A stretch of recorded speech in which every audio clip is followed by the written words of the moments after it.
Hello everyone, मेरा नाम प्रियंका दांगी है और आप मेरे चैनल टारगेट एमपीपीएससी विद प्रिया पर हैं। हम एमपीपीएससी मेंस का जो न्यू सिलेबस है उसमें पेपर सेकंड का पार्ट फर्स्ट कवर कर रहे हैं और उसमें भी हम पॉलिटी वाला भाग देख रहे हैं। अभी हमारी सेकंड यूनिट चल रही है और सेकंड यूनिट का पहला टॉपिक हमारा हो चुका है, सीएजी और कुछ आयोग थे। अब दूसरे टॉपिक पे आ गए हैं हम। तो इसमें टॉपिक क्या था, मतलब भारतीय राजनीति में राजनीतिक दल हम पहले देख चुके हैं, लेकिन इससे पहले एक टॉपिक था कि भारतीय राजनीति में जाति, धर्म, वर्ग, निर्जातीयता, भाषा और लिंग की भूमिका। तो ये मैंने छुड़वा दिया था आपको। मैंने कहा था कि जब हम मतदान व्यवहार देखेंगे, यानी जो भारतीय राजनीति में राजनीतिक दल है, आपने सिलेबस देखा ही होगा, उसमें अगला टॉपिक मतदान व्यवहार है। अब तो मैंने कहा था कि हम उसके साथ में इसको देखेंगे, लेकिन मैंने रियलाइज किया कि ये वीडियो फिर ज्यादा लंबा हो जाएगा। जब मैंने मटेरियल इकट्ठा किया दोनों ही टॉपिक का, तो मुझे लगा कि ये वीडियो ज्यादा लंबा हो जाएगा, इसलिए ऐसा करते हैं, इसमें हम इन सब की भूमिका देख लेते हैं, जाति, धर्म, भाषा, इन सब की भूमिका देख लेते हैं और इसके नेक्स्ट वीडियो में हम मतदान व्यवहार देख लेंगे। मतदान व्यवहार के साथ इसको कराने का मेरा पर्पस इतना सा था कि आपको मतदान व्यवहार और अच्छे से समझ में आता।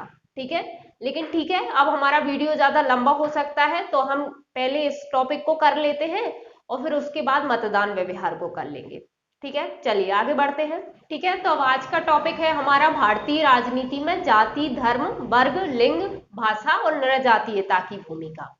ठीक है, तो हमारा सबसे पहले जाति का पूछा गया है कि भारतीय राजनीति में जाति की क्या भूमिका होगी, तो सबसे पहले हम उसको देख लेते हैं।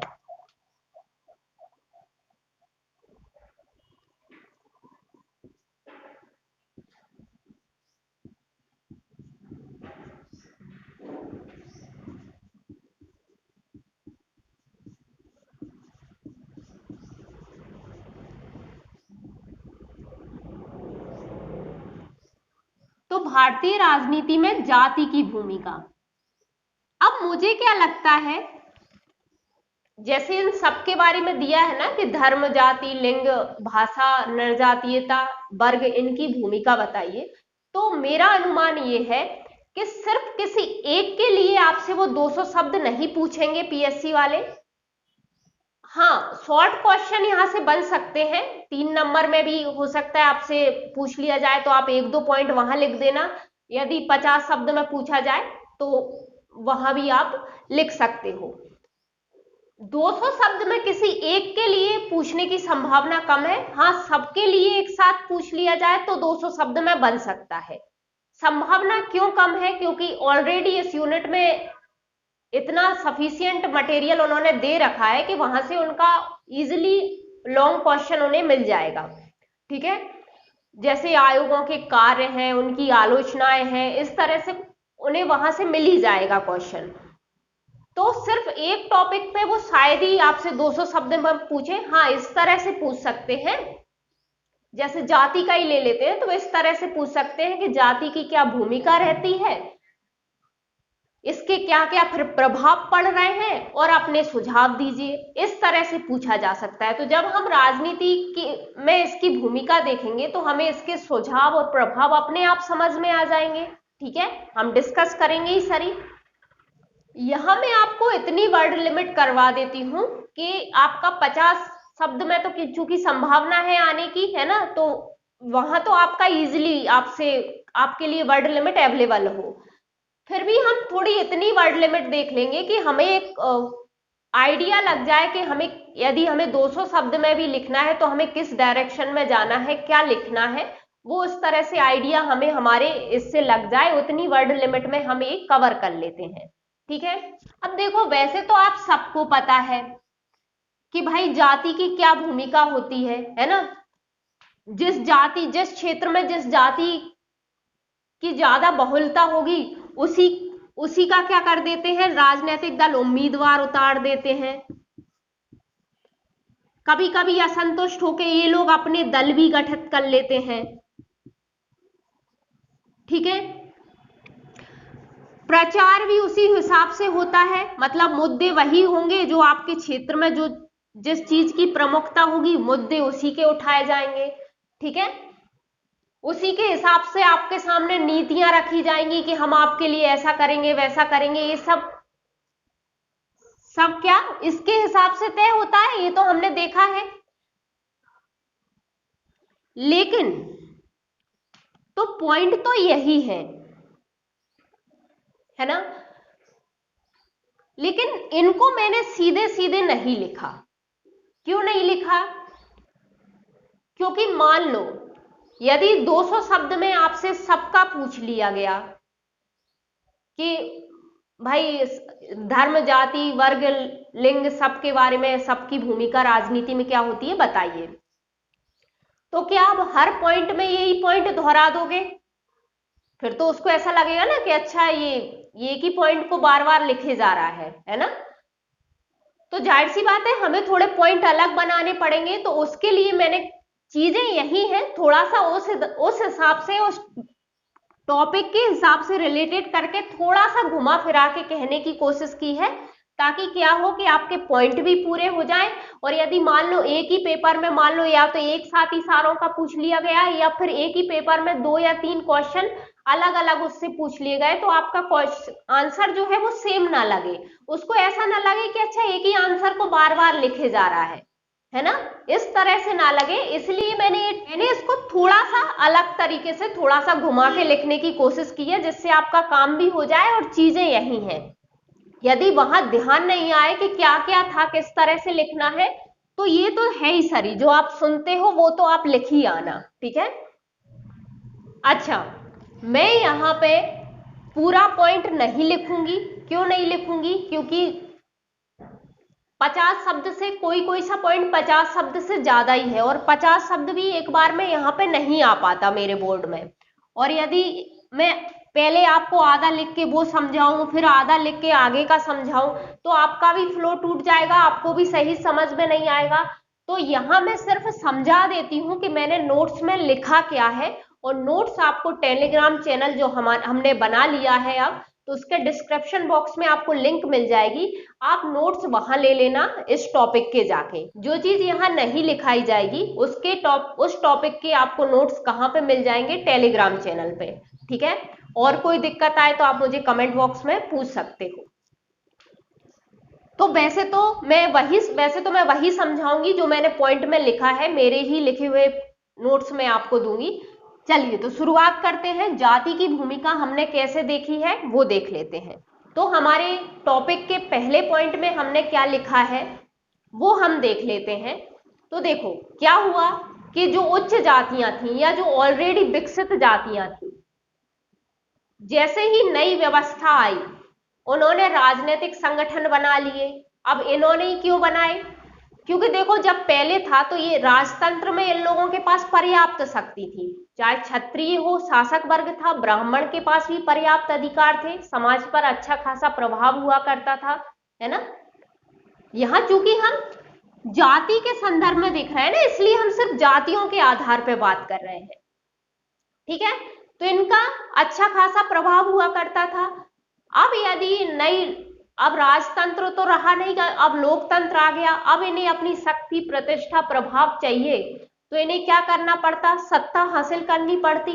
और सत्ता के लिए क्या था कि भाई तुम चुनाव लड़ो और जीतो, है। और उसके लिए आप राजनीतिक संगठन बनाओ, फिर चुनाव लड़ो और फिर सत्ता हासिल करो और अपना प्रभाव बनाओ। तो ये जो जातियां थी,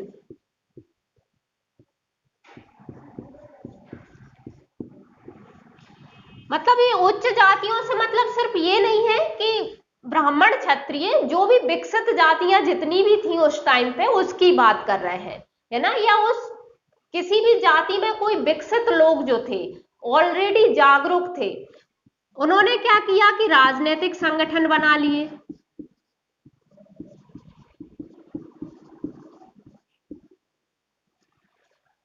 या राजनीतिक संगठनों में शामिल हो गए। मान लो कांग्रेस थी, ठीक है, तो उसमें कौन लोग थे? वही लोग थे जो ऑलरेडी विकसित थे, ऑलरेडी जागरूक थे, है ना। आम जनता के लिए तो राजनीति दूर दूर तक नहीं थी। तो स्टार्टिंग में तो क्या हुआ कि ये जो जातियां थी इन्होंने ही राजनीतिक संगठन बना लिया या उनमें शामिल हो गई। ठीक है, तो पहला पैराग्राफ तो हमारा यही हो गया। लेकिन अब जो नई राजनीतिक व्यवस्था थी या लोकतंत्र की जो राजनीतिक व्यवस्था थी,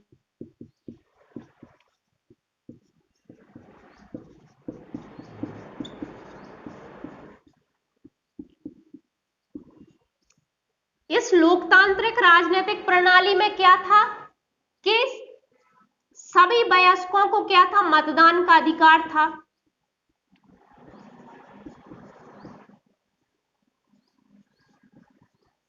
ठीक है, यानी अब सिर्फ इससे काम नहीं चलता। इससे सिर्फ आप अपने वर्ग को तो साध सकते हो, अपनी जातियों को तो साध सकते हो, लेकिन जो निम्न जातियां थी उनका वोट बैंक कैसे हासिल करोगे? क्योंकि उनके लिए तो आप अभी भी शोषण कर रहे थे ना, उनका अब तक करते आ रहे थे, उन्हें समाज से अलग कर रहे थे, है ना? तो वो आपको मतदान क्यों देंगी? और भाई आज नहीं तो कल लोग जागरूक होते ही, आगे इनके भी दल गठित हुए और हो भी रहे हैं और होने ही थे, है ना, ये लोग भी जानते थे। तो यदि इनको लगा कि यदि हमें सत्ता हासिल करनी है तो हमें ज्यादा से ज्यादा लोगों का समर्थन चाहिए। अब ये तो सिर्फ अपनी जाति तक सीमित रह जाते ना, तो इन्होंने क्या किया, क्योंकि मतदान तो अब सब दे रहे हैं, तो इन्होंने क्या कहा कि भाई हमें निम्न जातियों का यदि समर्थन चाहिए, तो इन्होंने क्या किया कि निम्न जाति के जो नेता थे उनको क्या किया, या तो कोई राजनीतिक पद देने लगे या कोई लाभ में हिस्सा देने लगे,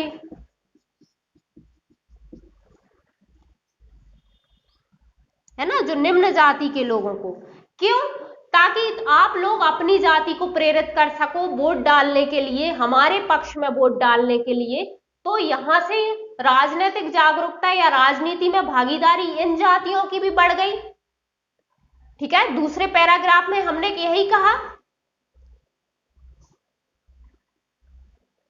अब इन्हें, इन जातियों को कई तरह के प्रेरित करने के लिए ज्यादा से ज्यादा जैसे जैसे दल गठित होते गए, इनके भी नेता आ गए, इनके भी दल आ गए, निम्न जातियों के दल भी आ गए। तो और जैसे जैसे इनको लगा कंपटीशन ज्यादा हो गया, तो जैसे जैसे अपने वोट बैंक का इनको प्रसार करना था, तो इन्होंने क्या किया, फिर इनको आरक्षण वगैरह देने लगे, है ना, अपनी घोषणाओं में।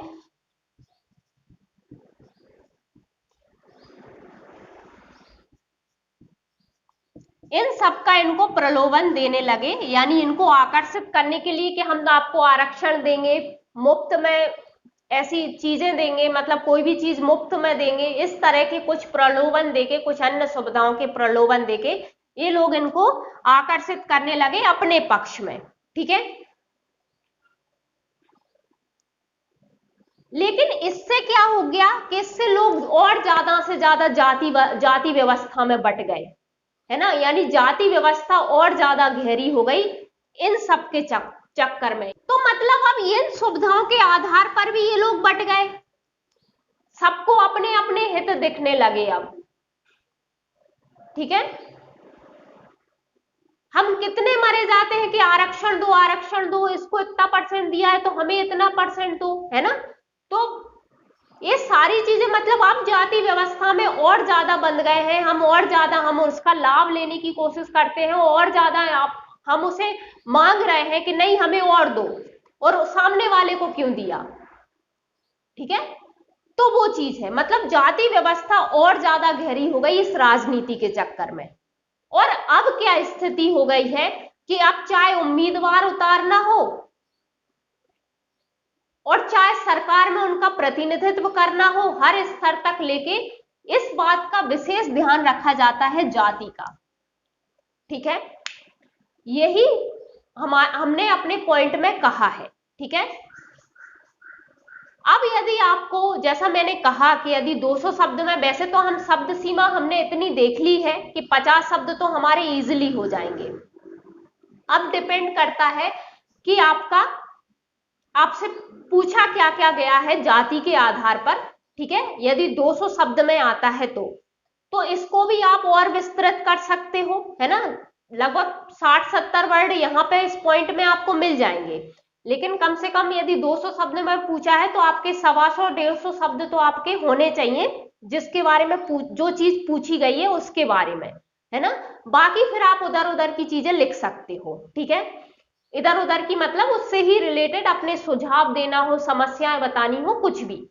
तो आप इसको और विस्तृत कैसे कर सकते थे, है ना। ये तो हमने स्टार्टिंग से बता दी कि भाई जातियों की भूमिका किस तरह से चली आ रही थी। लास्ट में हमने कह दिया कि अब ये स्थिति है कि उम्मीदवार तय होने से लेकर सरकार में प्रतिनिधित्व तक क्या होता है, जाति के आधार पर ही फैसले लिए जाते हैं, या इस बात का विशेष ध्यान रखा जाता है जिस जाति का वोट बैंक अच्छा हो उसका विशेष ध्यान रखा जाएगा, ठीक है। तो वही चीज है। अब यदि हमें इसे विस्तृत करना हो तो हम एक लाइन में जो कह रहे हैं कि उम्मीदवार से लेकर राजनीति में सत्ता में प्रतिनिधित्व तय करने तक, एक लाइन में कह रहे हैं, उसको हम अलग अलग कह देंगे कि भाई हम कह देंगे कि उसी के आधार पर उम्मीदवार उतारा जाता है।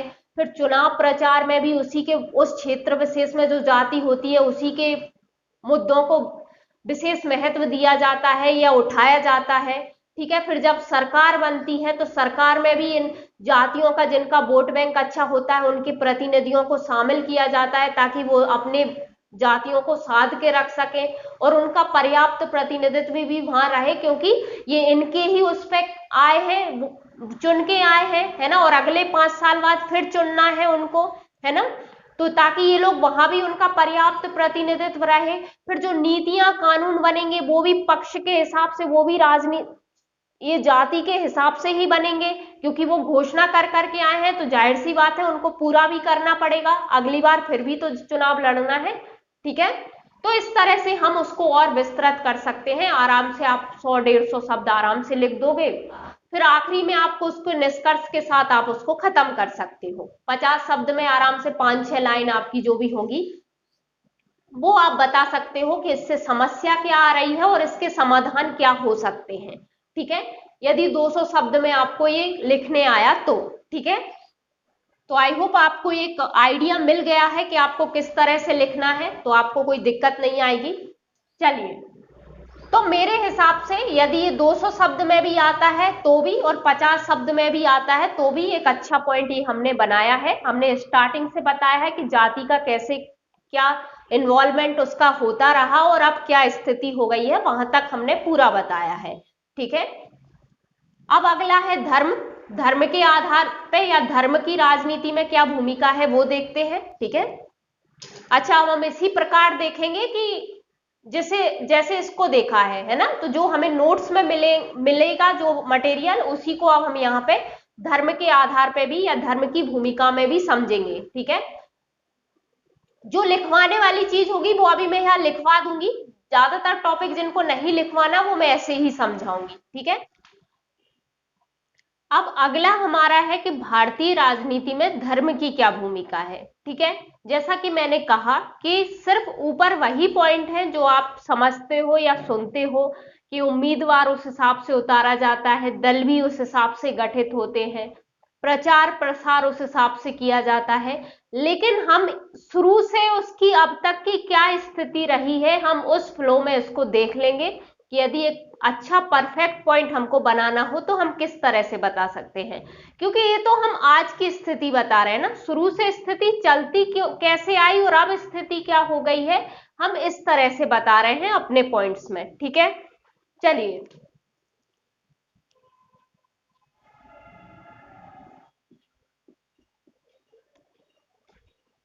तो भारतीय राजनीति में धर्म की भूमिका।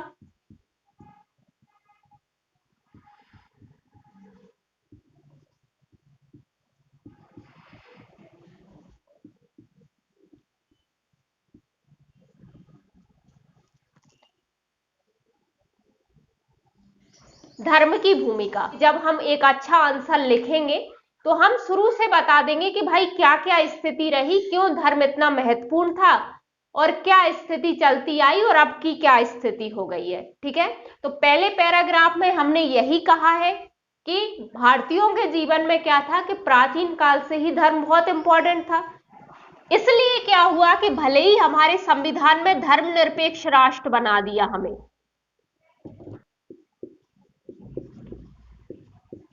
यानी हमारा भारत कैसा है, धर्मनिरपेक्ष राष्ट्र, यानी ना तो हम किसी धर्म को विशेष महत्व देंगे और बल्कि सभी धर्मों को समान मानेंगे, ठीक है।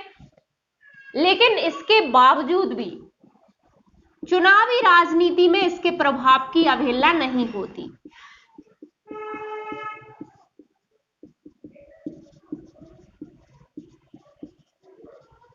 सब दल जानते हैं कि भारत में धर्म लोगों से किस तरह से जुड़ा है, उनके जीवन का क्या हिस्सा रखता है धर्म, इसलिए वो इसकी प्रभाव क्या होगा उनका यदि हम धर्म के आधार पर राजनीति करेंगे, तो इसलिए वो कोई भी ऐसा रिस्क नहीं लेता। सब धर्मों को टारगेट करते हैं, सब अपने अपने जिस धर्म को टारगेट बना लिया उसी धर्म के हिसाब से राजनीति करते हैं, हमें पता है।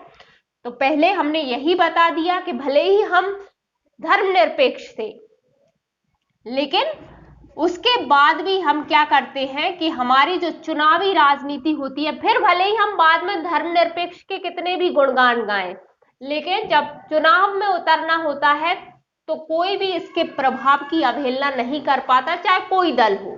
मैं किसी एक की नहीं कह रही हूं, सब दलों की यही स्थिति है, ठीक है। तो पहले पैराग्राफ में हमने यही बताया है। अब हमारे यहां धर्म के आधार पर या सांप्रदायिक आधार पर राजनीति की शुरुआत कब से हो गई थी, दूसरे पैराग्राफ में हमने ये बता दिया। तो भाई अंग्रेजी शासन से ही हो गई थी। कैसे?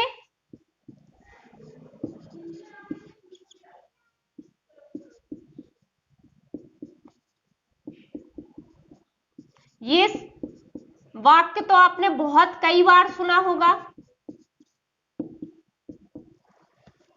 इसके तहत क्या किया था उन लोगों ने कि हिंदू मुस्लिम को लड़ा रहे थे और आराम से शासन कर रहे थे, यही नीति अपनाई थी अंग्रेजों ने, ठीक है।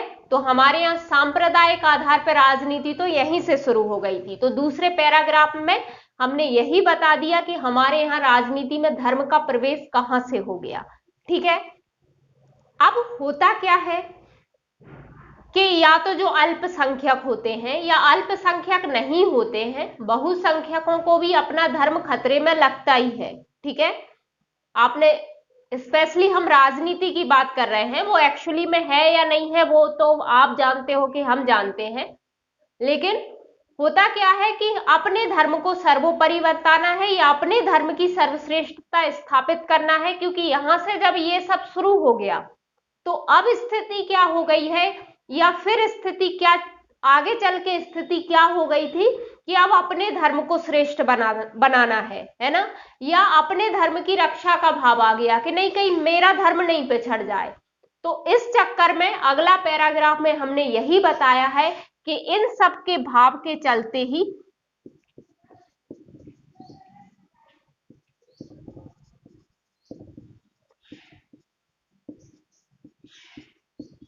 क्या हो रहा है कि अब राजनीतिक दल गठित होने लगे धर्म के आधार पर। ये लोग घोषणा करते हैं किसी धर्म विशेष के लिए कि हम इसी की रक्षा के लिए बने हैं, है ना। हम एक दो उदाहरण दे देंगे इसके साथ, आपको नोट्स में इसके उदाहरण मिल जाएंगे, है ना। धर्म के आधार पर राजनीति आपने ज्यादातर शिवसेना में देखी होगी, या एक और उदाहरण आप ले सकते हो श्रोमणी अकाली दल, और भी जितने उदाहरण आपको पता हो आप इस्तेमाल कर सकते हो इनके अलावा भी, है ना। तो क्या हुआ कि या तो धर्म की श्रेष्ठता स्थापित करने के लिए अगला पैराग्राफ में हमने यही कहा कि फिर क्या स्थिति आई कि या तो अपने धर्म की श्रेष्ठता स्थापित करने या ये देखने के लिए कि हमारा धर्म खतरे में, हमें उसे रक्षा करना है उसका, इस भाव से कई राजनीतिक दल ही गठित हो गए धर्म के आधार पर, ठीक है। तो ये समझ में आया ना कि पहले हमने बताया कि भाई हमारे लिए धर्म कितना महत्वपूर्ण था, इसलिए धर्मनिरपेक्ष राष्ट्र होते हुए भी हमारे यहाँ उसके प्रभाव की अवहेलना नहीं होती चुनावी राजनीति में। तो ये राजनीति में हो गया इसका इस्तेमाल, ठीक है। अब वो किस रूप में होती है ये आप भी जानते हो कि घोषणाओं के रूप में हो सकती है, उम्मीदवार उतारने की उसमें हो सकती है, ठीक है। शुरुआत कब से हो गई थी ये हमने देख लिया दूसरे पैराग्राफ में, ठीक है। तीसरे में हमने ये कहा कि राजनीतिक दल गठित होने लगे, चाहे वो किसी भी भावना के आधार पे हो रहे हो, धर्म के आधार पे अब राजनीतिक दल गठित होने लगे, ठीक है। यहां तक समझ में आया, आगे बढ़ते हैं। अब जब धर्म के आधार पे दल गठित होने लगे तो बाकी दलों को भी समझ में आया कि किसी एक धर्म को टारगेट करने से कुछ नहीं होगा, क्योंकि भारत में तो क्या है, कई धर्म है। भारत तो धार्मिक विविधता से भरा पड़ा है। तो उन्होंने क्या किया, उन्होंने भी उन धर्मों को टारगेट करने के लिए विभिन्न धर्मों के उम्मीदवारों को अपनी सूची में शामिल करना शुरू कर दिया।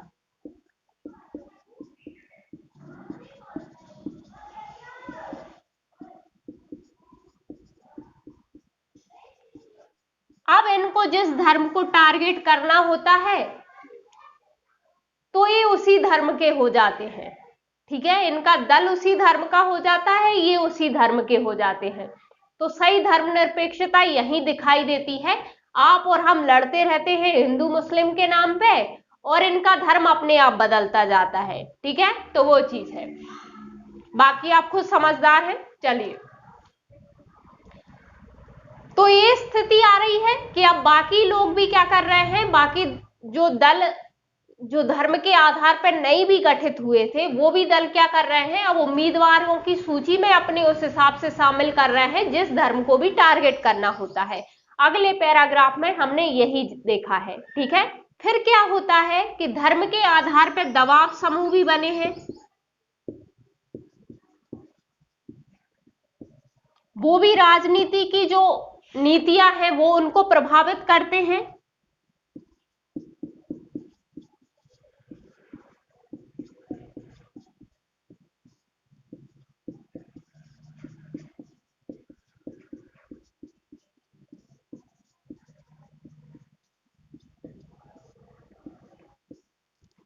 तो धर्म के आधार पर जो दबाव समूह बनते हैं वो क्या करते हैं, कोई भी दल हो, कोई भी सरकार हो, दल हो, पक्ष हो, विपक्ष हो, उनकी नीतियों को या घोषणाओं को प्रभावित करते हैं। इनका रहता है कि भाई क्योंकि ये अच्छा इफेक्ट रखते हैं ना अपने अपने समुदाय पे, तो इनका रहता है कि आप अपने जो घोषणाएं हैं, आप अपनी नीतियां हैं हमारे पक्ष में कीजिए, हम अपने लोगों को आपके पक्ष में, आपके समर्थन में लाएंगे, ठीक है। तो इनका भी काफी प्रभाव रहता है। तो अगला पैराग्राफ में हमने यही देखा है। आगे हमने ये भी देखा है कि भाई किसी अल्पसंख्यक को आपने देखा होगा कि अल्पसंख्यकों को यदि इनको रुझाना होता है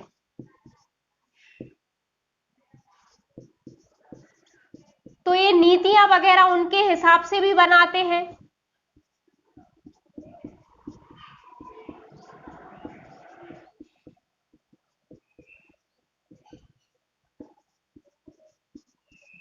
ठीक है, तो अब ये हमारे सारे पॉइंट जो ऊपरी तौर पर हम देख रहे थे शुरू से लेके अभी तक की स्थिति के हमारे कवर हो गए हैं, ठीक है।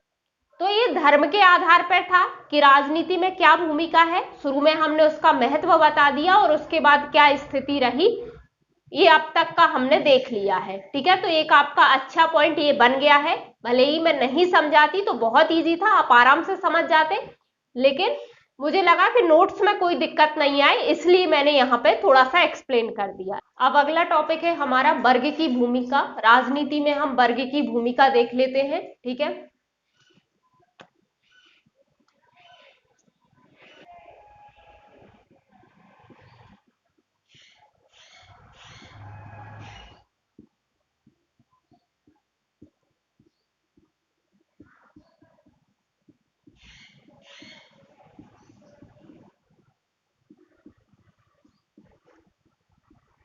लेकिन पहले हम देखते हैं कि ये वर्ग है क्या, ठीक है। वैसे तो ये क्वेश्चन भी आपको 50 शब्द में ही पूछा जाएगा, शॉर्ट क्वेश्चन में ही पूछा जाएगा, या फिर 3 नंबर में 1-2 पॉइंट यदि पूछा जाता है तो 1-2 पॉइंट आप 3 नंबर वाले में लिख सकते हो। तो यदि वर्ग की भूमिका आ गई, यदि वैसे तो 200 शब्द में नहीं आएगा ये क्वेश्चन, लेकिन यदि आ गया तो आपको आंसर फ्रेम करने के लिए आप पहले ये बता सकते हो कि वर्ग का मतलब यहाँ किस वर्ग से है ना। तो हम पहले वर्ग का मतलब समझ लेते हैं कि यहाँ ये किस वर्ग की बात कर रहे हैं।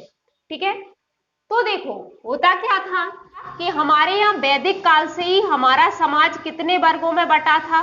ब्राह्मण, क्षत्रिय, वैश्य और शूद्र, ये 4 वर्ण होते थे और इन्हीं के आधार पे हमारा समाज जो था वो 4 वर्गों में बटा हुआ था। इनके हिसाब से ही इनके काम डिसाइड होते थे, है ना। जो इनका वर्ण होता था उसके ब्राह्मण क्या करेगा, क्षत्रिय क्या करेगा, तो इस हिसाब से इनके वर्ग बने हुए थे। मतलब ब्राह्मण ब्राह्मण ब्राह्मण मिलके ब्राह्मण वर्ग थे, क्षत्रिय वर्ग अलग था। ठीक है, तो समाज इन 4 वर्गों में ही हमारे यहाँ वैदिक काल से ही हम देखते आ रहे हैं कि इन 4 वर्गों में बटा हुआ था। फिर बाद में कार्ल मार्क्स ने अवधारणा दी तो समाज कैसे बंटने लगा? पूंजीपति, फिर मध्यम वर्ग और निम्न वर्ग या सर्वहारा वर्ग, है ना। अमीर लोग जो थे उन्हें पूंजीपतियों में रखा गया, जो जॉब करते थे, शिक्षित थे, है ना, उन्हें मध्यम वर्ग में रखा गया, और जो मजदूर वगैरह थे, जो शिल्पकार मजदूर होते थे, उन्हें सर्वहारा वर्ग में रखा गया। ये हमने देखा था। ठीक है, लेकिन क्या अब यही वर्गीकरण है समाज का? नहीं ना। अब ये भी हो सकता है, ये ए भी हो सकता है, ये भी हो सकता है और ये भी हो सकता है। ऐसे ही सेम ये है कि ये भी हो सकता है, ये भी हो सकता है और ये भी हो सकता है। इसका भी, ये भी तीनों में से कोई भी हो सकता है, ये भी तीनों में से कोई हो सकता है, ऐसे ही इसका है। या फिर ये भी इनमें से कोई एक हो सकता है, ये भी इनमें से कोई एक हो सकता है। ठीक है, तो यानी ये क्लासिफिकेशन, ये वर्गीकरण अब हमारे कोई काम का नहीं है। अब हमारे समाज में इस तरह के वर्ग नहीं पाए जाते, या इस पाए जाते हैं तो स्पष्टता नहीं होते हैं। ठीक है, तो हमने यहाँ राजनीति में किस वर्ग की बात की है? तो देखो, तो यहाँ वर्ग जो है वो ऐसे लोगों का प्रतिनिधित्व कर रहा है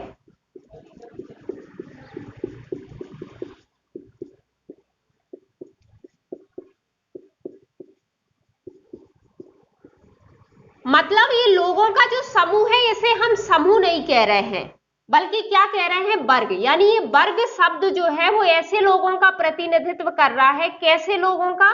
जो या तो कुछ विशेषताओं, या तो जिनकी कुछ विशेषताएं या फिर उनके हित समान हैं।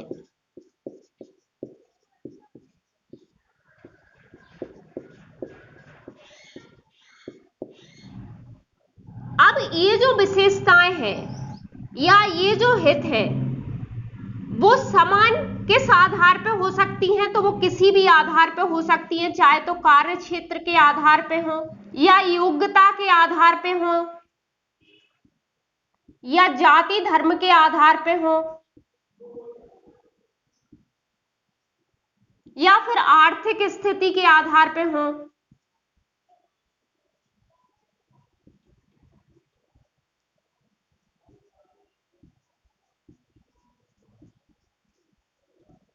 मतलब इनमें जो इनकी कुछ विशेषताओं में, इन लोगों की कुछ विशेषताओं में या उनके हित जो है वो समान किसी भी आधार पे हो सकते हैं। या तो उनका कार्य क्षेत्र एक हो, है ना, मतलब मान लो कोई व्यापारी है, अब वो किसी का भी व्यापार कर रहा है, ये मायने नहीं रखता। मायने क्या रखता है कि वो व्यापारी है या व्यापार कर रहा है। ठीक है, तो वो किस वर्ग में आ जाएगा? व्यापारी वर्ग में। कोई व्यक्ति है, वो क्या कर रहे हैं? खेती कर रहे हैं। अब वो किसी की भी खेती करें, कैसी भी खेती करें, यदि वो खेती कर रहे हैं तो उन्हें कृषक वर्ग मान लिया जाएगा, है ना। तो अब जो उन लोगों का जो समूह है जो खेती कर रहे हैं, उन्हें क्या कहा जाएगा? उन्हें समूह नहीं कहा जाएगा, बल्कि क्या कहा जाएगा? कृषक वर्ग। ठीक है, तो ऐसे लोगों के लिए समूह शब्द यूज नहीं किया जा रहा है, क्योंकि वो कोई समूह नहीं बना रहे हैं। उन सबको हम क्या कह रहे हैं? वर्ग में, वर्ग शब्द से इस्तेमाल कर रहे हैं उनके लिए। ठीक है, तो ये कार्य क्षेत्र के आधार पे हो सकता है, योग्यता के आधार पे हो सकता है। मतलब जैसे मान लो बढ़ई है, तो अब बढ़ईगिरी उनकी योग्यता है, ठीक है, तो बढ़ई लोग जो होंगे वो अपनी योग्यता के आधार पे बढ़ई वर्ग हो जाएगा, ठीक है। जाति, कोई भी जाति के आधार पे हो सकता है, ठीक है। धर्म यानी हिंदू वर्ग, मुस्लिम वर्ग, है ना, तो धर्म के आधार पे भी हो सकते हैं। आर्थिक स्थिति यानी मान लो कोई पूंजीपति भी हो सकते हैं, कोई अमीर लोग हो सकते हैं, कोई गरीब लोग हो सकते हैं। कोई भी आधार पर यदि उनकी विशेषताएं, कुछ विशेषताएं, या जरूरी नहीं है सभी विशेषताएं, यदि कोई भी विशेषता उनमें मिलती है या कोई भी हित उनके समान है, तो ऐसे जो लोग होंगे उनका प्रतिनिधित्व कौन सा शब्द करता है? वर्ग शब्द उनका प्रतिनिधित्व करता है। मतलब ऐसे लोगों को हम वर्ग कह के संबोधित करेंगे, ठीक है। चलिए अब देख लेते हैं राजनीति में इस वर्ग की भूमिका क्या होती है।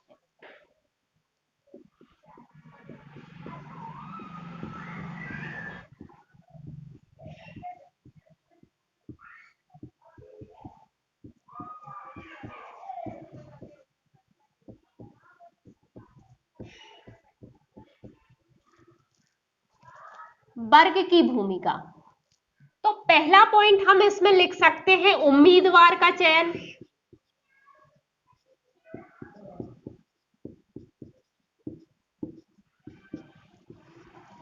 तो अब तक हमने सीधे सीधे पॉइंट यूज नहीं करे, हम यहां कर सकते हैं अब, ठीक है। तो यदि क्षेत्र विशेष में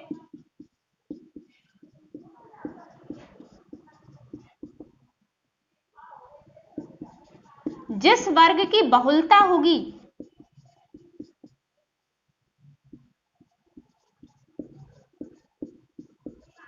उसी के आधार पर उम्मीदवार उतारा जाएगा, ठीक है। ये हुई राजनीति में इसकी भूमिका। मतलब अब मान लो आपको व्यापारियों को साधना है और आपने वहां पे उतार दिया किसी किसान को, तो वो तो अपने अनुभव के अपने क्षेत्र की बातें ज्यादा करेगा ना, वो आपसे कनेक्ट कैसे कर पाएगा? तो जाहिर सी बात है वो किसी ऐसे ही व्यक्ति को उतारेंगे जो आराम से उस वर्ग को अपने पक्ष में कर सके, ठीक है। तो यानी किसी उम्मीदवार के चयन में अब इस बात का विशेष ध्यान रखा जाता है कि उस क्षेत्र में किस वर्ग की बहुलता है ना, यानी वोटर किस हिसाब से है वहां पे।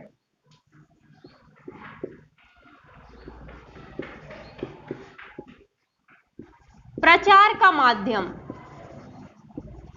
मतलब प्रचार का माध्यम में भी इस बात का ध्यान रखा जाता है कि क्षेत्र विशेष में जब हम प्रचार कर रहे हैं तो वहां किस वर्ग को साधना है, ठीक है। जाहिर सी बात है स्टार प्रचारक आप वहां पे लाओगे तो उसी वर्ग को ऐसा लाओगे जो उस वर्ग को प्रेरित कर सके, है ना, या उस वर्ग के लिए वो बहुत महत्व रखता होगा, है ना।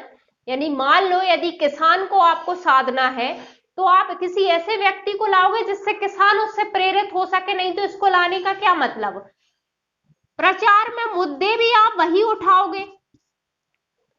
अब ऐसा तो है नहीं कि किसानों के यहां जाके तुम व्यापारियों की बात करोगे, ठीक है, उन्हें क्या लेना देना। तो मुद्दे भी आपके प्रचार में क्या होंगे? वही होंगे जिस वर्ग को आपको साधना है, ठीक है। सेम इसमें है, दलों का गठन होने लगा है। अब समझ में आया कि मैंने सीधे सीधे पॉइंट वहां पे क्यों नहीं लिखवाए? क्योंकि उनकी अपनी एक प्रोसेस थी, जाति धर्म की उनकी अपनी एक प्रोसेस चलती आई थी शुरुआत से ही कि किस हिसाब से उनका इन्वॉल्वमेंट हुआ और अब क्या स्थिति आ गई। तो वहां पॉइंट भले यही थे लेकिन हमने सीधे सीधे यूज नहीं किए। हमने शुरुआत से, चूंकि उनका अपना एक पृष्ठभूमि रही थी, तो हमने उसके साथ उनको बता दिया है ताकि यदि कभी ये आंसर साथ में लिखने आ जाए आपसे कि धर्म, जाति, वर्ग, भाषा, इन सब की भूमिका एक साथ में आपसे पूछ ली जाए तो आपके पॉइंट एक जैसे ना हो। वही बात मैंने स्टार्टिंग में कही है आपसे, ठीक है। दलों का गठन, उदाहरण के लिए हम देख सकते हैं मार्क्सवादी पार्टी, और उदाहरण लिख सकते हो आप इनके साथ में, ठीक है। तो दलों का गठन भी उसी आधार पे होने लगा है अब जिस वर्ग कि ये मतलब इस तरह से जो दल गठित होते हैं वो कहते हैं हम तुम्हारे हितों के लिए या तुम्हारी आवाज उठाने के लिए गठित हुए हैं, तो ये वर्ग उनसे ज्यादा प्रेरित होता है, उनके प्रति अपना ज्यादा जुड़ाव रखता है।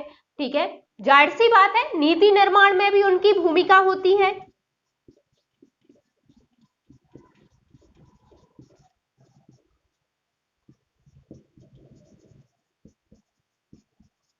भाई राजनीति में इनका जाने का पर्पस क्या होता है? इस वर्ग से यदि किसी वर्ग विशेष से कोई व्यक्ति जा रहा है तो वो क्या कहेगा कि भाई मैं सरकार में जाके आपके पक्ष में नीतियां बनाऊंगा, यही कहेगा ना।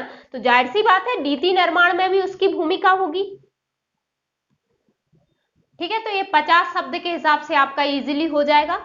मुझे ऐसा लगता है कि 200 शब्द में नहीं आएगा ये क्वेश्चन, है ना, लेकिन यदि आता है तो आप बता सकते हो कि वर्ग का मतलब या वर्ग से तात्पर्य यहाँ क्या है ना, उसकी भूमिका आप बता सकते हो, इसके सकारात्मक नकारात्मक प्रभाव आप जोड़ सकते हो। भाई सकारात्मक ये हो गया ना कि ये तो अच्छी बात है कि सबका सभी वर्गों का प्रतिनिधित्व हो रहा है ना, चुनाव से लेके उनके मुद्दे सामने आ रहे हैं, चुनाव से लेके नीति निर्माण तक सभी वर्गों का समावेश हो रहा है, ये तो अच्छी बात है, ताकि सभी का क्या हो, सभी का विकास हो, किसी एक की राजनीति बन के ना रह जाए। हमारे लिए कृषि भी उतनी जरूरी है, हमारे यहाँ व्यापार भी उतना जरूरी है, बाकी चीजें भी जो भी हैं, हर वर्ग का प्रतिनिधित्व हो रहा है, ये अच्छी बात है।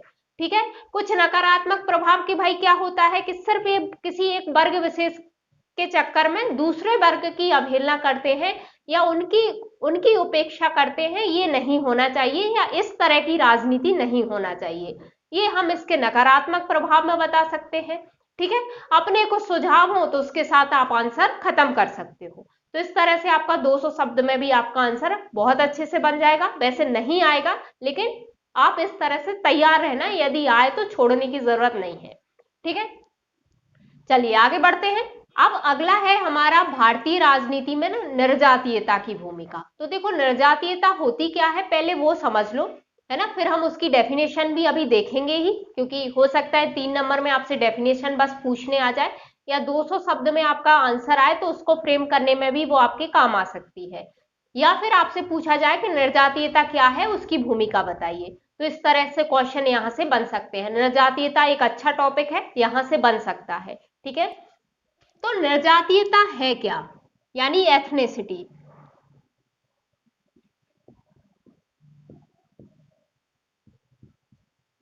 है ना, इसका इंग्लिश वर्ड है एथनिसिटी। क्या है ये? तो मान लो किसी क्षेत्र में कोई लोग हैं और वो आपस में जुड़ाव महसूस कर रहे हैं किसी एक आधार पे, या एक से ज्यादा आधार भी हो सकते हैं, या कोई विशेषताएं उनमें आपस में एक जैसी हैं, उस आधार पर वो अपने आप में आपस में जुड़ाव महसूस कर रहे हैं, और या फिर एकता दिखा रहे हैं कि नहीं हम एक हैं, और उसी आधार पे या उसी एकता के आधार पर वो सामने वाले जो जो भी जनसंख्या है या सामने वाले जो भी लोग हैं उन्हें अपने आप से अलग मान रहे हैं, या वो उस जनसंख्या में अलग पहचाने जा रहे हैं कि हाँ ये लोग इस आधार पे ये लोग अलग हैं। तो यही निर्जातीयता है। ठीक है, अब हम एग्जाम्पल ले लेते हैं, जैसे कि अमेरिका में मान लो कोई भारतीय रह रहे हैं, तो वो आपस में जुड़ाव महसूस करेंगे, जो भारतीय भारतीय होंगे कि हाँ हम एक ही देश के हैं, है ना, हमारी जन्मभूमि या हमारी मातृभूमि एक ही है, हम एक ही जगह से हैं, एक ही देश से हैं, तो वो आपस में महसूस करेंगे एकता। ठीक है, और वो अमेरिकी लोगों से अपने आप को अलग माने जाएंगे, या अमेरिका में या अमेरिकी जो लोग हैं, अमेरिकी नागरिक हैं, उनमें वो अलग पहचाने जाएंगे कि ये लोग भारतीय हैं। यही है निर्जातीयता। ठीक है, सिर्फ यही मतलब नहीं है कि हमारे देश के कहीं और चले जाएं तो वो निर्जातीयता होगी, हमारे देश के अंदर भी हो सकती है। जैसे पूर्वोत्तर के लोग, वो आपस में वो समझते हैं कि आपस में हमारी एक जैसी भाषा है, हम एक जैसे क्षेत्र से आ रहे हैं। मैंने क्या कहा कि आधार एक से ज्यादा हो सकते हैं, या एक आधार हो सकता है, एक से ज्यादा आधार हो सकते हैं, तो उनकी संस्कृति भी एक जैसी होगी। तो इन या एक ही क्षेत्र से हैं, क्योंकि वो पूर्वोत्तर के हैं, तो वो आपस में जुड़ाव महसूस करेंगे कि हाँ हम पूर्वोत्तर के हैं। तो हमारी जनसंख्या में या भारतीय जनसंख्या में वो अलग से पहचाने जा रहे हैं कि वो पूर्वोत्तर के हैं, या वो ये मान रहे हैं कि हम पूर्वोत्तर के लोग हैं और ये बाकी शेष भारत के लोग हैं। ठीक है, तो यही निर्जातीयता होती है, यही भाव निर्जातीयता होता है। ये धर्म के आधार पे हो सकता है, जाति के आधार पे भी हो सकता है, वंश क्रम के आधार पे भी हो सकता है, हमारा कोई किसी का एक जैसा इतिहास रहा हो उस आधार पे भी हो सकता है, भाषा के आधार पे भी हो सकता है ना। अब जैसे तमिल भाषी लोग हैं, तो वो तमिल भाषी आपस में कैसे जुड़ाव महसूस करेंगे, मतलब उन्होंने कोई समूह नहीं बनाया हुआ है, लेकिन वो आपस में उनका एक अपना बॉन्ड है कि हाँ हम तमिल भाषी हैं और हम हिंदी भाषी लोगों से अलग हैं, है ना, या हम हिंदी भाषी लोगों में वो अलग पहचाने जा रहे हैं कि हाँ ये लोग तमिल भाषी हैं। तो ये भाषा के आधार पर उनकी निर्जातीयता हो गई, ठीक है। या हम हिंदी वालों के लिए हमारी हिंदी की भाषा के आधार पे हमारी निर्जातीयता ये हो गई, ठीक है, कि हाँ हम हिंदी भाषी हैं और हम हिंदी भाषी के रूप में अलग से पहचाने जा रहे हैं। तो ये ही निर्जातीयता होती है, मतलब कोई मान लो लोगों का एक समूह है, वो आपस में किसी भी आधार पर एकता दिखा रहे हैं या एकता दर्शा रहे हैं या जुड़ाव महसूस कर रहे हैं, और इस कारण से वो अलग पहचाने जा रहे हैं या अलग अपने आप को मान रहे हैं, ये निर्जातीयता है, ठीक है। आई होप कोई कंफ्यूजन नहीं होगी। फिर भी हम डेफिनेशन समझ लेते हैं, डेफिनेशन क्या है, ठीक है, और अच्छे से एक्सप्लेन हो जाएगा, ठीक है। मैंने 2 डेफिनेशन तैयार की है। एक डेफिनेशन हमारे बुक्स और अदर्स जो भी सोर्स मैंने लिए उसमें से निकाल के मैंने आपके लिए एक परिभाषा वो तैयार की है। एक मैंने टॉपिक को समझ के अपने शब्दों में एक परिभाषा तैयार की है। जाहिर सी बात है जो मैंने अपने शब्दों में की वो मुझे ज्यादा सरल लग रही है ना। अब मैं आपको फोर्स नहीं करूंगी कि आपको कौन सी लिखनी है, आपको यदि जो बुक्सों में है जो अदर सोर्स में है आपको उसी के साथ जाना है तो आप उसके साथ भी जा सकते हो, मेरी डेफिनेशन आपको ठीक लगती है तो आप उसे भी कर सकते हो, ठीक है। अब बात ये आती है कि अच्छे मार्क्स किस डेफिनेशन को मिलेंगे, तो वो डिपेंड करता है कॉपी चेक करने वाले पे, है ना। या तो वो डेफिनेशन रट के आया हो किसी से, तो उसे जो रटी वही है वो ये देखेगा कि अच्छा हाँ इसने भी वही लिखी है और वो मार्क्स दे देगा, ठीक है। और या एक हो सकती है कि उसे सिर्फ पता हो कि हाँ ऐसा कुछ निर्जातीयता होती है, और जब वो आपकी डेफिनेशन पढ़े तो उसे पढ़ के समझ में आए कि हाँ ठीक है आप उसके बारे में क्या कह रहे हो, और हाँ ये जो मेरे माइंड में जो निर्जातीयता की जो इमेज है या जिस चीज को मैं समझ रहा हूं वो निर्जातीयता है, तो आप उसको एक्सप्लेन कर पाए हो उन शब्दों में, ठीक है। तो दोनों यहाँ ये दोनों ही आधार पे हो रहा है, मतलब कंफ्यूज मत हो, मेरा मतलब ये है कि हो सकता है आपकी भी डेफिनेशन उसे यदि आप बुक्स की लिख के आते हो तो भी उसे अच्छी लग जाए, यदि वो उसने भी कोई बुक्स से पढ़ा के आया है वो, या फिर उसे सिर्फ पता है कि हाँ निर्जातीयता ये होती है, तो आपने यदि बहुत सिंपल वे में उसे समझा दिया तो वो आपको भी बहुत अच्छे मार्क्स दे सकता है कि हाँ यार ये कह तो सही रहा है, यही तो होती है निर्जातीयता, इसमें इस चीज को इतना टफ बनाने की क्या जरूरत थी। तो वो डिपेंड करता है उस पर कि मार्क्स किस पे अच्छे मिलेंगे। आप टॉपिक समझ गए होंगे कि निर्जातीयता क्या है, और डेफिनेशन अपन देखेंगे तो और समझ में आ जाएगा, है ना। आप उसके हिसाब से देखिए कि आपको कौन सी सही लग रही है, कौन सी याद रह सकती है। अच्छा जो बुक्स वगैरह वाली थी वो मुझे याद ही नहीं हो रही थी, है ना। अब तो कई बार उसको पढ़ा और कई सोर्स से मिला जुला के उसे एक अच्छी डेफिनेशन में लाने की कोशिश की तो काफी हद तक हो गई है, लेकिन पहले मुझे याद ही नहीं हो रही थी, बिल्कुल सिर के ऊपर से जा रही थी कि कह क्या रहा है। जब पूरा टॉपिक समझा तब समझ में आया कि अच्छा ये होती है निर्जातीयता।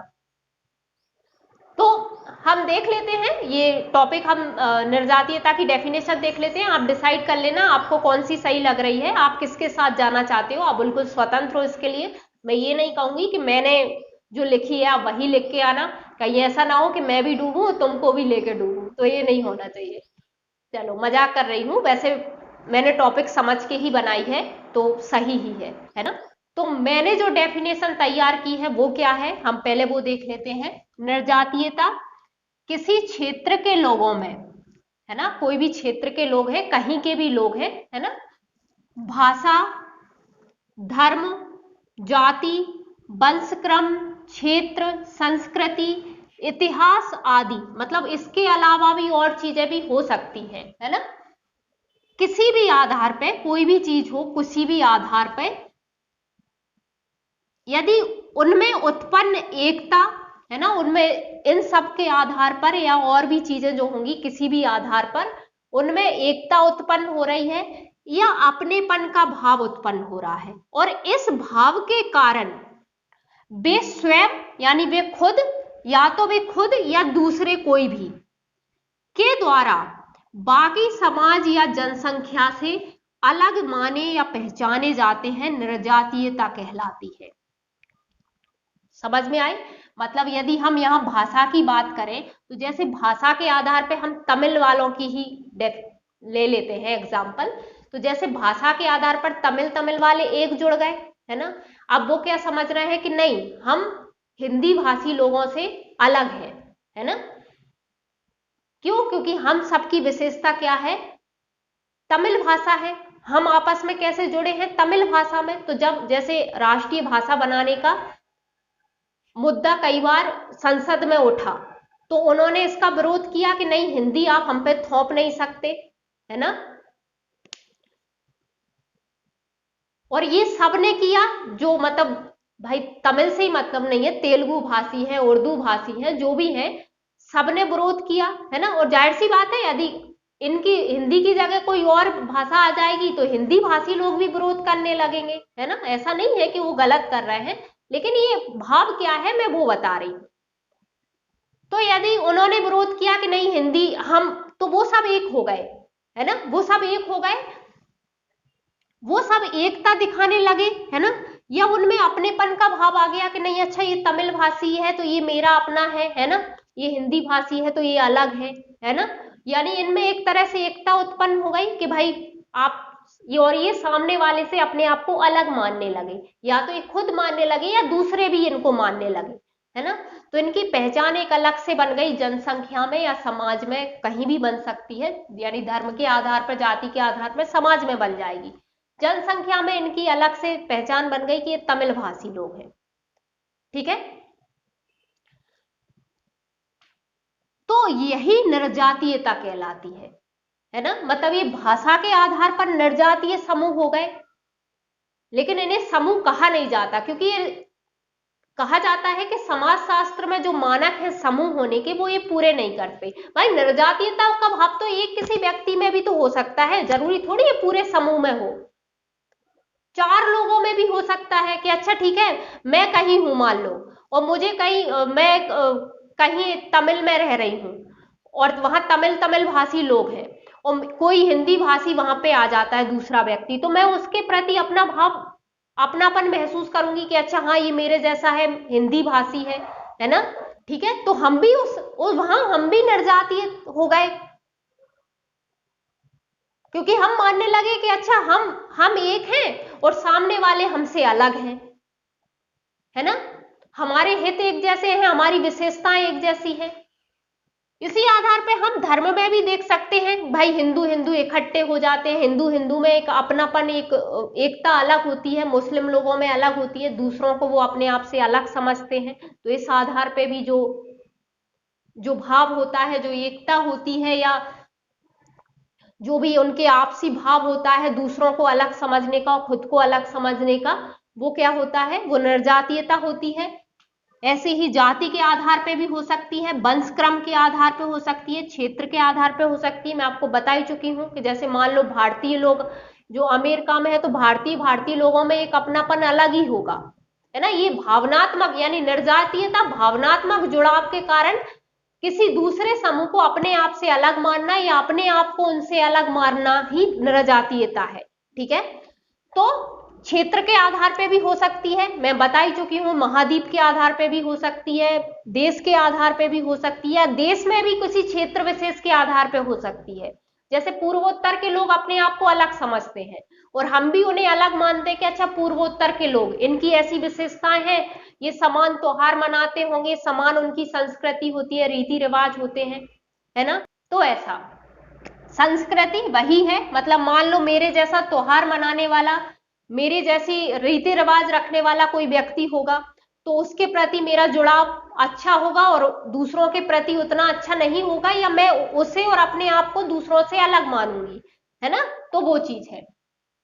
इतिहास के आधार पे भी हो सकता है, आदि मतलब और भी कोई आधार हो सकता है जिनके कारण जो उत्पन्न एकता होती है ना, या अपनेपन का भाव होता है, और इसी भाव के कारण वो खुद के द्वारा भी या दूसरों के द्वारा भी बाकी समाज या जनसंख्या से अलग माने जाते हैं। जैसे हम कहते हैं कि अरे पूर्वोत्तर के लोग, है ना, अलग माने जाते हैं, अलग पहचाने जाते हैं, वो नृजातीयता कहलाती है। ठीक है, अब हम देख लेते हैं कि बुक में क्या परिभाषा है। तो ये डेफिनेशन है जो मुझे बुक्स या अदर सोर्स से, यानी इवन मैंने पूरे नेट वेट सबसे खंगाल के आपको एक डेफिनेशन के रूप में तैयार की है। तो इसको और देख लेते हैं ये क्या है। तो नृजातीय एक ऐसा साझा नस्लीय या सांस्कृतिक समूह है ना, मतलब या तो वो संस्कृति के आधार पर जुड़ा हुआ है या नस्ल के आधार पर जुड़ा हुआ है। ठीक है, तो एक समूह है ना, जो किसी जनसंख्या में आसानी से पहचान लिया जाता है। भाई कुछ विशेषताओं के आधार पर यदि कोई समूह बना है ना, तो हम उसे आसानी से पहचान लेंगे कि भाई ये, जैसे पूर्वोत्तर के लोग हैं उनकी थोड़ी बनावट अलग होती है, बाकी भारत के लोगों के अकॉर्डिंग उनके थोड़ा फेस कट वगैरह भी अलग होता है, तो हम पहचान लेते हैं अच्छा ये पूर्वोत्तर के हैं, है ना। तो ऐसा कुछ है ना, हम किसी भी आधार पर यदि कोई तमिल बोल रहा है तो तमिल भाषी लोग हैं तो हम पहचान लेंगे अच्छा ये तमिल का है ना, तो आसानी से पहचान लिए जाते हैं जनसंख्या में। ठीक है, हालांकि ये समाज शास्त्रीय स्तर पर इसे समूह नहीं माना है, मतलब समाज शास्त्र में समूह के कुछ मानदंड हैं, ये समूह उसको पूरा नहीं करता है, इसलिए इसको समूह नहीं माना है। समाज शास्त्र में ये समूह नहीं माना है क्योंकि भाई ये कभी समूह के रूप में कोई काम नहीं कर रहे हैं, है ना, बस ये एक जुड़ाव महसूस करते हैं, ऐसा कोई समूह इन्होंने बनाया नहीं है। तो समाज शास्त्र में जिस समूह का मानदंड दिए हैं वो इनको पूरा नहीं करता, इसलिए समाज शास्त्र से समूह नहीं मानता। ठीक है, ये हो गया। आगे क्या कहा है कि निर्जातीय समूह स्वयं या दूसरों के द्वारा यह समझे जाते हैं, मतलब या निर्जातीय समूह है या तो वो खुद के द्वारा ये समझ रहे हैं या दूसरों के द्वारा ये समझ रहे हैं, मतलब दूसरे उनके बारे में ऐसा समझ रहे हैं कि उनमें कुछ ऐसी समान विशेषताएं हैं, मतलब जो लोग हैं वो या तो वो खुद ऐसा समझ रहे हैं या दूसरे उनके बारे में समझ रहे हैं कि हाँ भाई इनकी कुछ समान विशेषताएं, या तो ये समान भाषा बोलते हैं या समान देश के हैं या समान महाद्वीप के हैं या समान धर्म के हैं, समान जाति के हैं, या ये एक जैसे त्योहार मनाते हैं, इनकी संस्कृति एक जैसी है, एक जैसे रीति रिवाज है ना। तो ऐसी कुछ भी इनकी ऐसी विशेषताएं हैं जो उन्हें अन्य समाज या जनसंख्या से अलग करती हैं। मतलब या तो ये खुद सोच रहे थे या दूसरे इनके बारे में सोच रहे थे कि हम में ऐसी कुछ विशेषताएं हैं जो हमें बाकी जनसंख्या से अलग कर रही हैं या समाज से अलग कर रही हैं। ठीक है, इसी आधार पर वे, यानी जो नृजातीय समूह होते हैं वो इसी आधार पर वे जुड़ाव, मतलब ये जो कुछ विशेषताएं होती हैं और जो लोग या वो खुद दूसरों के प्रति जो समझ रहे हैं उसके आधार पर वो जुड़ाव या एकता दर्शाते हैं, मतलब वो आपस में एकता महसूस करते हैं, आपस में एकता दिखाते हैं कि भाई हम एक हैं, है ना, या हम जुड़े हुए हैं, हमारे हित समान है, हमारी संस्कृति एक जैसी है, ऐसा है ना। तो जुड़ाव या एकता दर्शाते हैं जिसे नृजातीयता कहा जाता है। डेफिनेशन ये भी अच्छी है, आप बुक्स वगैरह या नेट, ये तो मैंने फिर भी बहुत समझने की उसमें लिख ली थी, यदि आप नेट वेट से जाके पढ़ोगे या फिर किसी बुक्स से पढ़ोगे तो और भी पता नहीं क्या क्या कहा गया है। ये तो मैंने टॉपिक को समझने के बाद फिर भी उसे थोड़ा सरल करने की कोशिश की है। ठीक है, अब आप सोच रहे होंगे कि वर्ग भी तो यही था, वर्ग भी तो ऐसा ही कुछ था ना कि समान, कुछ समान विशेषताएं थी, हित समान थे, तो ये वर्ग क्यों नहीं है? तो ये व्यापक अवधारणा है वर्ग से। ठीक है, क्योंकि ये किसी भी आधार पे हो सकता है और किसी एक विशेष के आधार पे भी नहीं हो सकता। वर्ग कोई एक चीज के आधार पे बन रहा था, जैसे कोई व्यापारी है, भले वो किसी भी चीज का व्यापार कर रहा हो लेकिन व्यापार तो कर रहा था। ठीक है, इसलिए वो व्यापारी था। ठीक है, लेकिन यहां आर्थिक स्थिति की तो खैर बात ही नहीं कर रहे हैं, कार्य क्षेत्र की तो बात ही नहीं कर रहे हैं। यहां हम बात कर रहे हैं नस्लीय या सांस्कृतिक आधार की। संस्कृत में भाषा, धर्म, जाति सब आ जाएगा, है ना। नस्लीय में भाई मेरे जैसे लोग जिनका समान वंशक्रम रहा हो, है ना, तो इस तरह से आ जाएगा। तो एक तो हम उस आधार पे कार्य क्षेत्र या आर्थिक स्थिति पे यहां बात ही नहीं कर रहे हैं। दूसरा क्या हो जाएगा, यहां हो सकता है एक ही नरजातीय समूह में कई विशेषताओं के आधार पे वो जुड़े हो। मतलब मान लो उनकी भाषा भी एक जैसी हो, वो त्योहार भी एक जैसे मनाते हो, उनका क्षेत्र भी एक जैसा हो, है ना, उनका इतिहास भी एक जैसा रहा हो। और जरूरी नहीं है कि यहाँ जो निर्जातीय, हम पूर्वोत्तर के लोगों को, यहाँ जो निर्जातीयता पूर्वोत्तर के लोगों के रूप में हम देख रहे हैं कि यहाँ ये पूर्वोत्तर के लोग हैं, यदि वही लोग यदि अमेरिका में चले गए और वहां सिर्फ वो भारतीय है, वहां उनकी निर्जातीयता के मानदंड ही बदल जाएंगे। वहां वो किस तरह से लोगों के साथ जुड़ाव महसूस करेंगे, जो भारतीय लोग हैं वो कहेंगे हाँ ये हमारे देश के हैं। ठीक है, तो इस तरह उनके मानदंड ही बदल जाएंगे, वहां धर्म, जाति इन सब का कोई मतलब नहीं रह जाएगा। इसलिए निर्जातीयता उन सबसे, धर्म, जाति, वर्ग उन सबसे व्यापक अवधारणा हो गई है। ठीक है, तो ये तो हमारे 3 नंबर में यदि हमसे लिखने आई तो वहां पूछी जा सकती है, या फिर हमारे 200 शब्द में आपको क्वेश्चन लिखने आ गया है निर्जातीयता के ऊपर कि निर्जातीयता क्या है और राजनीति में उसकी भूमिका क्या होती है, उसके प्रभाव और समाधान के साथ आप 200 शब्द पूरे कर सकते हो। ठीक है, अब देखते हैं कि भारतीय राजनीति में निर्जातीयता की भूमिका क्या है।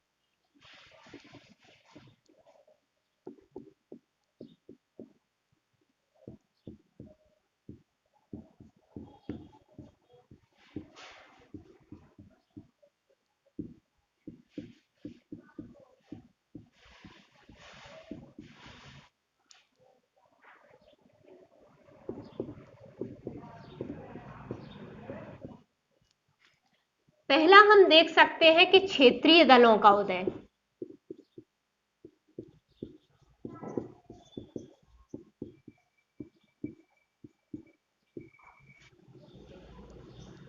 अब जब निर्जातीयता के आधार पे ये मान रहे थे बाकी लोग कि हाँ ये हमसे अलग हैं, या वो अपने आप को अलग मान रहे थे, तो जाहिर सी बात है उन्हें लगेगा कि हमारे मुद्दे भी होना, उठाने वाला कोई होना चाहिए, तो वो अपने दल गठित कर लेंगे। इस आधार पे हुए भी हैं, उदाहरण हम देख सकते हैं डीएमके या टीएमसी, और भी लिख सकते हो आप, है ना। ये बंगाल में क्या किया, बंगाल के लोगों ने अपना राजनीतिक संगठन बनाया कि भाई हमारी समान संस्कृति है, कि हम अलग क्षेत्र से हैं, हमारे अलग मुद्दे हैं, हमारी हमारी एक जैसी संस्कृति है ना, और उसको उठाने वाला तो कोई चाहिए। और एक अब वो अच्छा खासा एक दल बन गया है, उसका उस क्षेत्र में उसी का प्रभाव रहता है, बाकी दलों का इतना प्रभाव नहीं रहता, तो क्षेत्रीय दलों का उदय हो गया, है ना। तो निर्जातीयता की ये भी भूमिका हो गई राजनीति में कि क्षेत्रीय दलों के उदय को ये लोग प्रेरित कर रही है, क्या, निर्जातीयता। ठीक है, दूसरा हम देख सकते हैं कि वोट बैंक की राजनीति।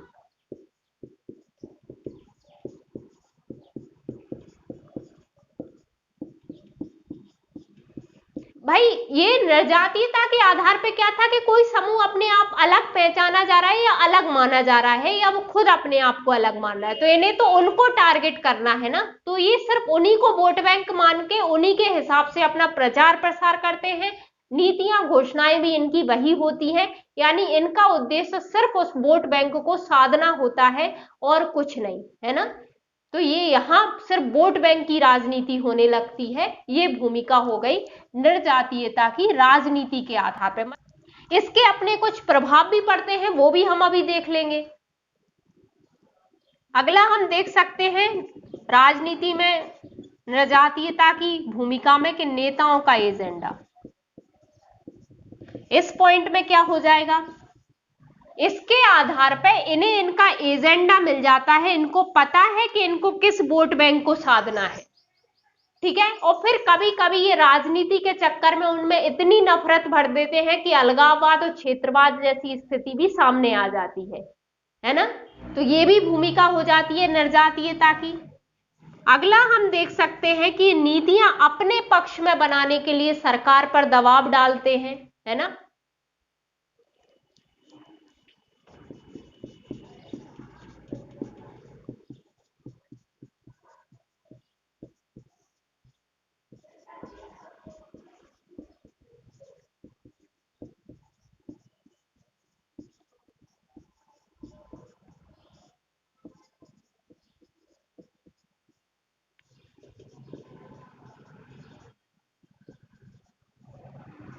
भाई जब इनके आधार पे उम्मीदवार जीत के जा रहा है तो जाहिर सी बात है फिर ये सरकार जब उनकी बनेगी तो उस पर दबाव डालेंगे कि हमारा वोट बैंक था आपके लिए, अब हमारे पक्ष में नीतियां बनाइए। और यहां ये मुद्दा नहीं है कि इनके पक्ष में नीतियां क्यों बन रही हैं, लेकिन ये दूसरे पक्ष की उस चक्कर में अवहेलना हो जाती है इस भाव के कारण, सिर्फ निर्जातीयता के भाव के कारण। तो ये तब थोड़ा अपने लिए नकारात्मक हो जाता है। बाकी अच्छी बात है लोग अपना अपनी भाषा अपनी संस्कृति ये सब बचा के रखें, ये अच्छी बात है, निर्जातीयता गलत नहीं है। अपना धर्म अपनी भाषा अपनी संस्कृति बचाए रखना कोई गलत नहीं है, यदि उनमें निर्जातीयता का भाव है तो ये गलत नहीं है। लेकिन उसका राजनीति में यदि इस तरह से प्रयोग हो कि उस समूह को एक आप क्षेत्रवाद और अलगाववाद में बदल दो, तो वो हमारे लिए नकारात्मक होता है, हमारे देश के लिए नकारात्मक होता है। ठीक है, तो ये कुछ बिंदु हैं, हम राजनीति में इस बिंदुओं में इनकी भूमिका हम देख रहे हैं।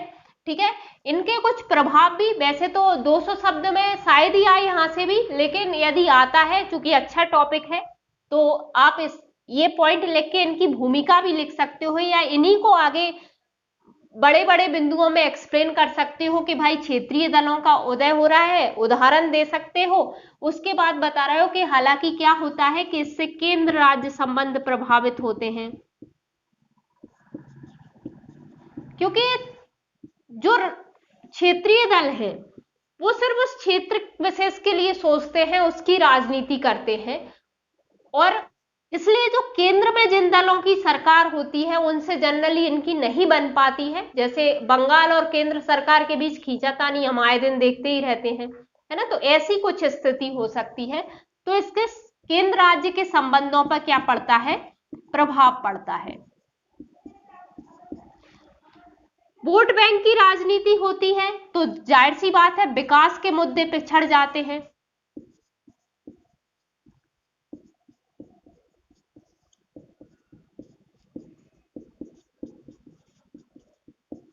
ठीक है, क्योंकि इन्हें वोट बैंक, भाई भाषा के आधार पे यदि कोई निर्जातीय समूह है, इनको उन्हीं को साधना है, तो वो सिर्फ भाषा को लेके ही वहां पे क्या किया जाएगा कि हम तुम्हारी भाषा को राष्ट्रभाषा बना देंगे, नहीं तुम्हारी भाषा सर्वोपरि है, तुम्हारी भाषा को महत्व मिलना चाहिए।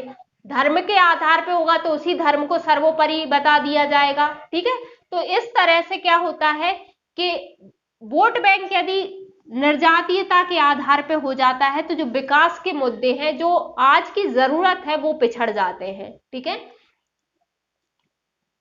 नेताओं के लिए एजेंडा बन जाता है, तो अलगाववाद और ये सब कभी कभी अलगाववाद या क्षेत्रवाद ये लोग उत्पन्न कर देते हैं, है ना। नफरत, उस आधार पे नफरत पैदा कर देते हैं। ये हम देख ही चुके हैं कि अपने पक्ष में ये लोग नीतियां बनवा रहे हैं, उससे कोई दिक्कत नहीं है, लेकिन दूसरे पक्ष की अवहेलना यदि हो रही है उस आधार पे, या दूसरे पक्ष के हितों का ध्यान नहीं रखा जा रहा है, तो यहां ये चीज गलत हो जाती है। ठीक है, तो निर्जातीयता क्या है हम पहले वो बताएंगे, फिर उसके राजनीति में क्या भूमिका है उसकी ये बताएंगे, उस साथ में उसके प्रभाव भी बताते जाएंगे कि भाई यहां तक तो ठीक है राजनीति में भूमिका, लेकिन यदि ये स्थिति आती है तो ये थोड़ी खतरनाक है, या ये हमारे लिए थोड़ी लाभदायक नहीं है। ठीक है, आगे हम अपने सुझाव भी जोड़ सकते हैं, है ना, कि भाई यदि ये लोग निर्जातीयता ये लोग मान भी रहे हैं तो इन्हें बाकी लोगों के हितों का भी ध्यान रखना चाहिए, बाकी समूह जो है, बाकी लोग जो है, उनका भी ध्यान रखना चाहिए, या राजनीति में यदि इसका प्रयोग कर रहे हैं तो इनका उद्देश्य होना चाहिए कि अपनी भाषा, अपनी संस्कृति को बनाए रखने के साथ साथ एक दूसरे लोगों के साथ भी, चूंकि आप एक ही, हम भारत में बात कर रहे हैं ना, तो चूंकि आप एक ही राष्ट्र के समूह हो, एक ही राष्ट्र के व्यक्ति हो, तो उस आधार पे आपस में राष्ट्रीयता के भाव के साथ भी आपका जुड़ाव होना चाहिए। तो इस तरह से कुछ हम अपने सुझाव के साथ इस आंसर को खत्म कर देंगे। ठीक है, चलिए आगे बढ़ते हैं। अब अगला टॉपिक है हमारा कि भारतीय राजनीति में भाषा की क्या भूमिका होती है।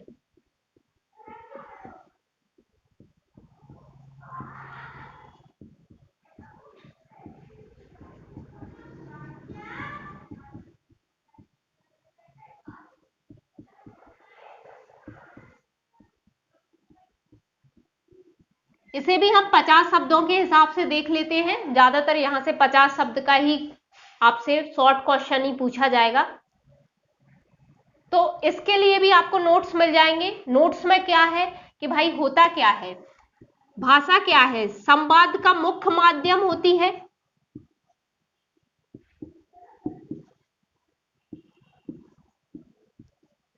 ना, यानी किसी से भी कम्युनिकेट करना है तो आपकी भाषा आपकी उस जैसी होना बहुत जरूरी हो जाता है, या ऐसी भाषा जो वो आसानी से सामने वाला समझ सके, तभी वो आपके विचारों और भावों को अच्छे से समझ पाएगा।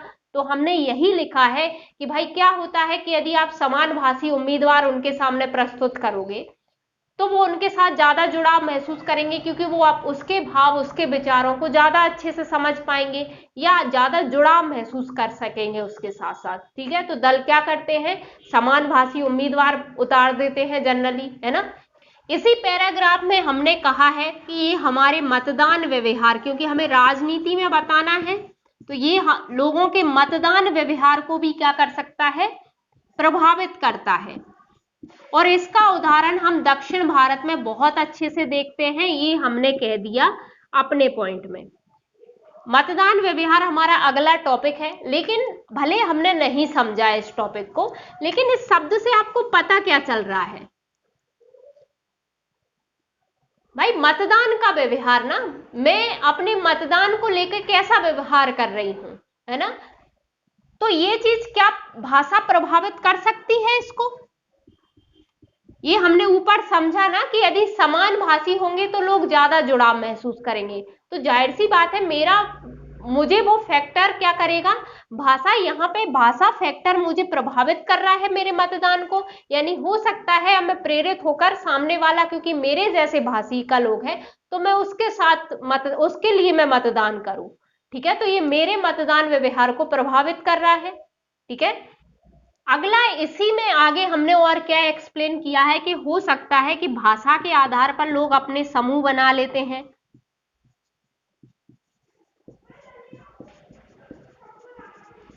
है ना, जो निर्जातीयता में हम जनरली देख रहे थे। ठीक है, इस तरह से समूह बना लेते हैं, और उसका क्या इफेक्ट होता है वो हम निर्जातीयता में भी देख चुके हैं। ठीक है, तो वो चीज भी आप यहां जोड़ सकते हो, जब भाषा के संदर्भ में हमने वहां देखी थी। ठीक है, तो हमने वही कहा है कि समूह बना लेते हैं, या यदि ये लोग असुरक्षित महसूस करते हैं तो इनको प्रेरित करने के लिए भी दल कई तरह की घोषणाएं करते हैं, कई तरह के इनके लिए नीतियां बनाते हैं, है ना। तो ये भी राजनीति, जब इनके लोग वहां चुन के जाते हैं तो ये इनके पक्ष में नीतियों के लिए कोशिश करते हैं कि नीतियां इनके पक्ष में हो, है ना। तो इस तरह से भाषा की वहां भी भूमिका हो जाती है, यही हमने 50 शब्द में लिखा है। ठीक है, अब देख लेते हैं कि लिंग की क्या भूमिका है राजनीति में। ठीक है, अगला वही और बचा है हमारा, चलिए।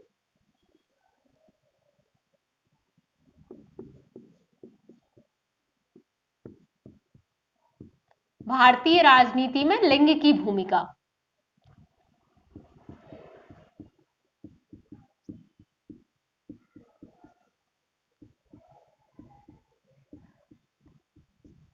तो ये भी बहुत ही सिंपल पॉइंट है, आपको आराम से समझ में आ जाएगा। नोट्स में थोड़ा सा डिस्कस कर लेते हैं। ठीक है, तो सबसे पहले तो हमने इसमें क्या लिखा है कि भाई शुरू से ही क्या था, पुरुषों का क्या रहा, इस पर वर्चस्व रहा राजनीति पर, और महिलाओं को क्या मिला, कम, जो है कम अवसर मिले, है ना।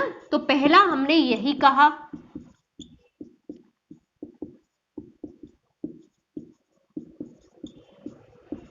ऐसा ही हुआ था। लेकिन आगे हमने कहा कि इसका यही मतलब नहीं था कि सिर्फ इसलिए महिलाओं का उसमें भूमिका कम रह गई क्योंकि अवसर कम मिले। कुछ कारण हमने कहा कि सांस्कृतिक भी थे और रूढ़िवादी थे।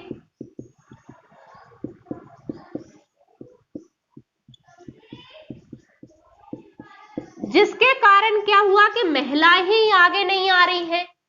भाई, घूंघट प्रथा या फिर और भी परिवार की जिम्मेदारियां इस तरह से कि हाँ महिला ही घर को संभालेगी, इस तरह की क्या जो सांस्कृतिक विचार है हमारे या रूढ़िवादी विचार है ना, कि नहीं राजनीति में महिला सुरक्षित नहीं है, इस तरह की जो रूढ़िवादिता है, ये सब के कारण महिलाएं खुद ही आगे नहीं आ रही हैं। हमने ये भी कहा इसमें, है ना। एक तो ये था कि अवसर उन्हें कम मिले और दूसरा ये कि वो खुद ही आगे नहीं आ रही है, हमने ये भी कहा। तो ये तो हमने बता दिया, लिंग की भूमिका की बात कर रहा है ना, तो ये तो हमने बता दिया कि पुरुषों की क्या भूमिका थी और फिर महिलाओं की क्या भूमिका है। अभी ये भी हमने बता दिया कि अवसर भी कम मिले हैं उन्हें और वो खुद भी आगे नहीं आ रही, तो उतना ज्यादा इनकी भूमिका फिलहाल नहीं है। फिर हमने कह दिया कि हालांकि क्या हुआ है कि अब जैसे ही सामाजिक और आर्थिक विकास हो रहा है,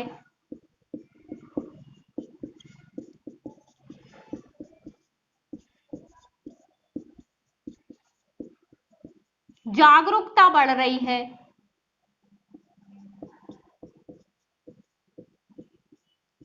तो क्या हो रहा है, इनकी भागीदारी निरंतर बढ़ रही है ना।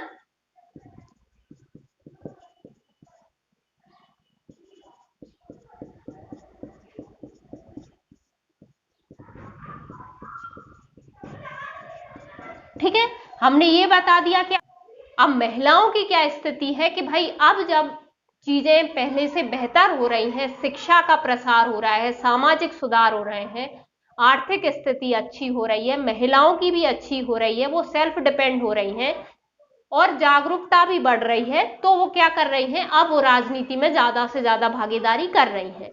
ठीक है, यदि हम इसको और विस्तार करना चाहें तो हम कह भी एग्जाम्पल भी दे सकते हैं कि हमारी तो प्रधानमंत्री भी रह चुकी हैं महिला, और अब निर्मला सीतारमण जी जो थी वो रक्षा मंत्री रह चुकी हैं और अब वित्त मंत्री हैं, है ना। तो महिलाओं की अब राजनीति में भूमिका अच्छी खासी बढ़ रही है और भी महिलाएं जो प्रतिनिधित्व कर रही हैं। आप डेटा भी जोड़ सकते हो कि पिछले लोकसभा चुनावों में कितनी महिलाएं चुन के गई हैं, पिछले के अकॉर्डिंग ये कितना सुधार हुआ है। यदि 200 शब्द में आया तो आपके पास शब्द सीमा कम नहीं पड़ेगी, है ना। आप आए दिन देख ही रहे हो, मैं तो सिर्फ आपको एक आइडिया देने के लिए, क्योंकि ये टॉपिक वैसे करवाने लायक था ही नहीं क्योंकि इसमें समझाना कुछ था नहीं, तो फिर भी मेरा काम था कि हर टॉपिक मैं क्रम से लेके चल रही हूं, तो इसलिए मैं इसका वीडियो अपलोड कर रही हूं। और फिर कई बार क्या होता है कि कुछ चीजें आपके दिमाग में आ जाती हैं, कुछ मेरे दिमाग में आ जाती हैं, तो इससे क्या होता है कि मिला जुला के अपना एक बहुत अच्छा आंसर बन जाता है। ठीक है, अच्छा, अब सिर्फ यहां हमसे ये नहीं कहा कि महिला की भूमिका बतानी है या पुरुष की, हमसे क्या कहा, लिंग की भूमिका, है ना। टॉपिक हमारा यही है। तो यहाँ पे अब हम चूंकि सुप्रीम कोर्ट थर्ड जेंडर को भी क्या दे चुका है, मान्यता दे चुका है, तो हम इनके बारे में भी लास्ट में जोड़ देंगे कि भाई इनकी भूमिका अभी ना के बराबर है।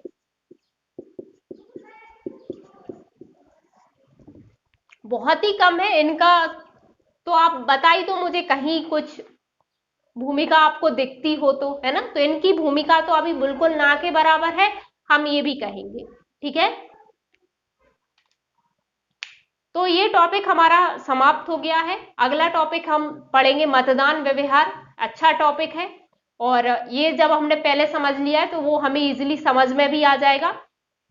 आई होप आपको ये वीडियो अच्छा लगा होगा, और यदि आपको अच्छा लगा है तो इसे लाइक कीजिए और शेयर भी कीजिए और लोगों के साथ, और यदि आप चैनल पर नए हैं तो चैनल को सब्सक्राइब कीजिए। थैंक यू सो मच ये वीडियो देखने के लिए।